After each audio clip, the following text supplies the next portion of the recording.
Muita gente tem bastante dúvida sobre como começa a investir, qual é o passo a passo, o que você precisa fazer, se precisa ter muito dinheiro. Então nesse vídeo eu vou te mostrar o passo a passo de como começar a investir de forma segura para minimizar os riscos e ter paz, ter uma carteira bem tranquila pro longo prazo. Fala galera, meu nome é Christian Ávila, eu sou aqui do canal Smart Finance. Nesse vídeo eu vou te ajudar a como começar agora a investir mesmo em 2021, mesmo que a bolsa está subindo muito, mesmo com a pandemia, Covid, a como que a gente monta uma carteira de investimentos focada para o longo prazo, com boas empresas, bons investimentos, bons ativos, minimizando o risco, podendo ter um retorno bastante significativo, se protegendo da inflação e tendo um bom patrimônio para você poder aposentar com tranquilidade. Então vamos lá, independente do timing, essa questão de achar o momento certo para entrar na bolsa, eu não concordo muito. Eu acho que vale muito mais tempo na bolsa do que acertar o tempo de entrar na bolsa. Então o tempo, a variável tempo é mais importante do que o timing, do que você acertar o timing perfeito para entrar. Então mesmo na pandemia, mesmo com a gente em crise, eu não vejo problema nenhum de você começar a investir agora, mesmo em 2021, mesmo com a bolsa próxima ali das máximas históricas, porque independente se vier alguma crise ou não, as empresas vão continuar produzindo. O investimento que mais gera retorno no longo prazo já é mais do que comprovado, que são ações, que são boas empresas, que é lá o seu título de renda fixa também, que tem bom retorno, com menos risco. Então sempre comece a investir o quanto antes. Vou partir também do pressuposto que todo mundo que vai começar a investir já tenha que ter uma reserva de emergência. A reserva de emergência já é um negócio manjado aí nos investimentos, mas muita gente não tem, muita gente começa a investir sem ter reserva e aí passa aperto, precisa de tirar o dinheiro antes do prazo, e aí ações é um investimento para longo prazo. Se o cara investir e tiver que retirar antes, você corre um risco de mercado ali muito alto. Então, vou partir do pressuposto que todo mundo que vai começar a investir já tem uma reserva de emergência, e reserva de emergência não é um investimento, ele é um negócio para você ter uma paz de espírito. Então, sinceramente, pouco me importa a rentabilidade de reserva de emergência. Reserva de emergência pode ficar na poupança, na conta, se você quiser na conta corrente, você pode ter no Tesouro Selic, no CDB do seu banco. Da reserva de emergência eu não preocupo com rentabilidade, eu preocupo com liquidez e solidez da empresa que eu estou deixando minha reserva. Então reserva eu não considero como investimento, então ali 3 a 12 vezes o seu custo mensal. Então se o seu custo mensal é R$ 2.500, eu teria uma reserva de pelo menos uns 7.500 para qualquer coisa que acontecer. Por exemplo, na sua casa tiver um problema, você precisar ir para o hospital, seu carro estragou, qualquer coisa que acontecer, você usa a sua reserva e depois você repõe e tá tudo certo. Existem basicamente duas formas de você investir. A primeira é delegando, ou seja, você tem um assessor de investimentos, você tem um consultor, você assina uma casa de análise e segue aquelas recomendações. E a segunda é por conta própria, Você estuda ali os ativos, você escolhe as empresas que você vai investir, você compra os seus próprios imóveis sem a ajuda de ninguém. E, sinceramente, eu vejo muita gente no YouTube aqui falando bem mal das pessoas que delegam investimento, porque come boa parte da rentabilidade, enfim. Rapidamente aqui eu só vou falar que eu não vejo problema nenhum uma pessoa delegar investimentos. É melhor você perder uma parte da rentabilidade do que você não ter rentabilidade. Então, cara, imagina um médico que trabalha 16, 18 horas por dia, ele tem uma grana lá para investir, ele vai deixar de investir só porque ele precisa ter um consultor ou ele precisa de um assessor? Não, ele investe mesmo assim e parte dessa rentabilidade a mais que ele teria, ele remunera o assessor dele ou o consultor. Então é melhor ele ter a rentabilidade do investimento do que ele não investir. E eu fiz uma enquete recentemente no Instagram da Smart, inclusive sigam lá, sobre como que as pessoas que me seguem investem. Se eles investem através de consultor de investimentos, de uma casa de análise, ou de um assessor, ou por conta própria. E mais de 70% colocou que investe por conta própria. Então acho que esse vídeo aqui sobre como montar uma carteira, ele é muito importante e ele vai ajudar muitas pessoas a como investir. Então vamos lá, o foco do vídeo é justamente para quem vai investir por conta própria. O primeiro ponto para quem quer montar uma carteira de investimentos com foco no longo prazo, uma carteira vencedora, é você saber os riscos que você vai correr. Então você tem que montar uma carteira conveniente com que você aguenta de tomar risco. Ou seja, por exemplo, se você é uma pessoa conservadora, não faz o menor sentido você ter 80% da sua carteira em Bitcoin ou em renda variável. Você tem que ter a maior parte de renda fixa. E não tem o menor problema se você é conservador e a carteira não é melhor ou pior. Você tem que ter também a mentalidade de longo prazo, mentalidade de sócio. Se você comprar um ativo e ficar sofrendo, ele caiu 10%, você vende. Ah, ele subiu, você fica super feliz e você acha um gênio. Se você ficar com essa mentalidade de ficar olhando só preço, você nunca vai ter sucesso na bolsa. Você comprou uma ação, ela é uma empresa, ela é um negócio, então você tem que preocupar com o lucro, com o fluxo de caixa e não com a cotação que está caindo, subindo todo dia. Isso não importa, o que importa é o fluxo de caixa que a empresa está gerando todo dia.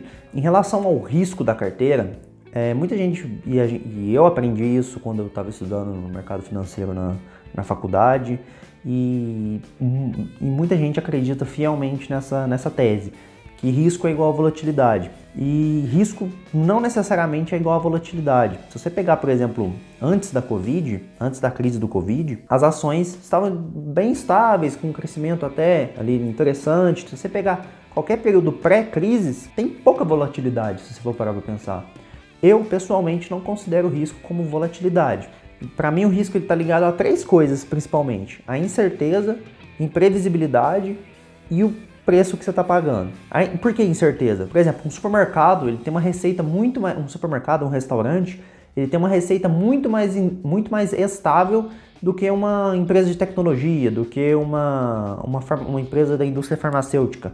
Por quê? Porque um supermercado, bem ou mal, o supermercado dificilmente ele vai aumentar as vendas em mais de 100% de um mês para o outro ou de um ano para o outro. Geralmente ele tem um crescimentozinho ali, inflação mais alguma coisa, ou às vezes até um decrescimento, dependendo das condições macroeconômicas. Enquanto que uma empresa de tecnologia, ela gasta ali todo ano milhões e milhões em P&D e às vezes não dá certo. Às vezes uma empresa lançou um medicamento e ele não deu certo, ou às vezes o medicamento vai lá, funciona, ele tem a patente e a empresa ganha muito dinheiro. Isso é muito variável. Então, essa incerteza, ela gera uma possibilidade de ganhos maior ou de perdas também maiores. Enquanto que empresas mais estáveis, necessariamente têm menos risco. E o terceiro fator é o preço que você paga. Eu não sou da filosofia de ficar preocupando muito com o preço. Quando você compra uma empresa, o preço é fator fundamental para determinar o risco. Por quê? Porque se você paga muito caro por uma ação, por melhor que seja a empresa, você, como investimento, esse retorno pode não acontecer. Cara, pode acontecer às vezes de você pagar caro, por exemplo, numa ação tipo a VEG. A VEG é uma empresa fenomenal, uma das melhores da bolsa.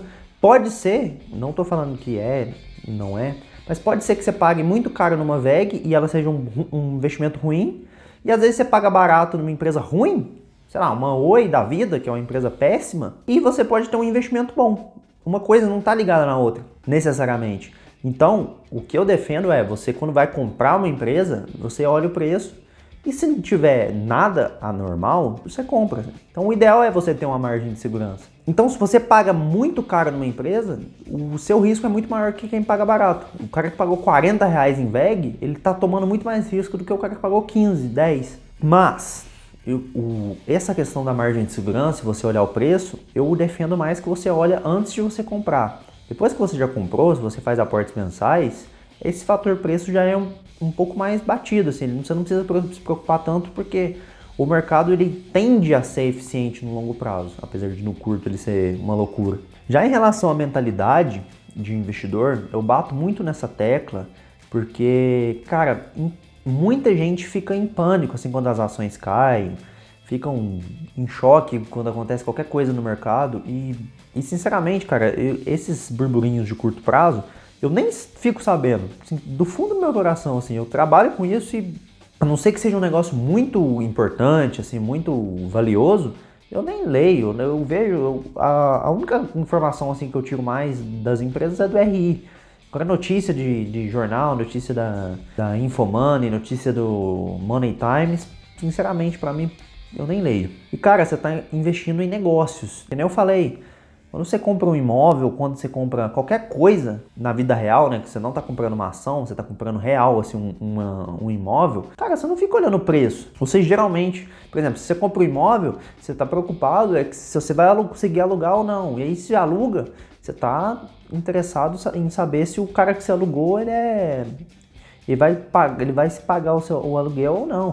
Se você compra uma fazenda, você quer saber se a produção vai ser boa, se vai ter faturamento, qual que vai ser o lucro, o custo da mão de obra, o custo do fertilizante, enfim. Você se importa com o que é real e não com o preço da cotação, porque tudo na vida existe uma cotação, só que no mercado de investimentos, no mercado de ações, o preço fica lá piscando na tela e você fica em pânico.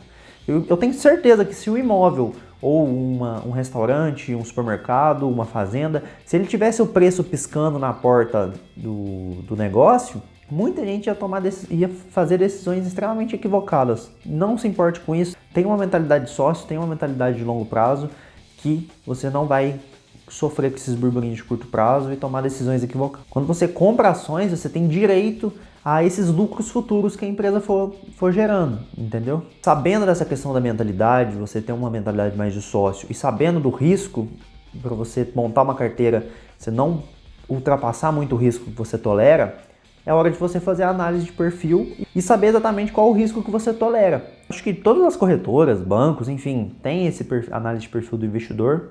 É bem simples assim de achar na internet, então faça essa análise.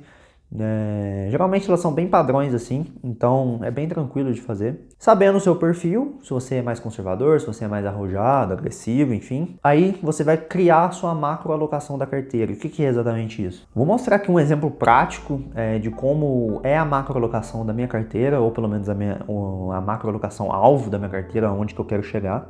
Então eu fiz lá no site da corretora, sei lá, do banco, eu entrei, fiz o API, análise de perfil do investidor, e deu que eu sou arrojado, que é verdadeiramente o meu caso. Minha carteira dá como 80% renda variável e 20% renda fixa no Brasil, né? Porque o internacional não necessariamente é investimento em renda variável. Então deu 80% renda variável, 20% renda fixa. Só que se você pegar um cara mais conservador, pode ser que seja o contrário, pode ser que seja 80% renda fixa, 20% renda variável. Essas são alocações que, dado o que eu entendo por melhor. Caso vocês tenham interesse em ter acesso a essas macroalocações, por exemplo, do perfil mais conservador, do perfil moderado, enfim, de vários perfis que eu criei no Excel, eu tenho essas macroalocações. Se vocês quiserem que eu mande para vocês, só mandar DM ali no Instagram da Smart, que eu envio com todo o prazer para vocês as carteiras, essas macroalocações, né? Não são as carteiras individuais, mas essas macroalocações de 25% em tal coisa, 20% na outra e tal. Então, se vocês quiserem, pode mandar DM que... Então, beleza, vocês podem notar que mais de 35% da minha carteira é investimentos no exterior. Mas eu vou fazer um disclaimer aqui, um aviso, né?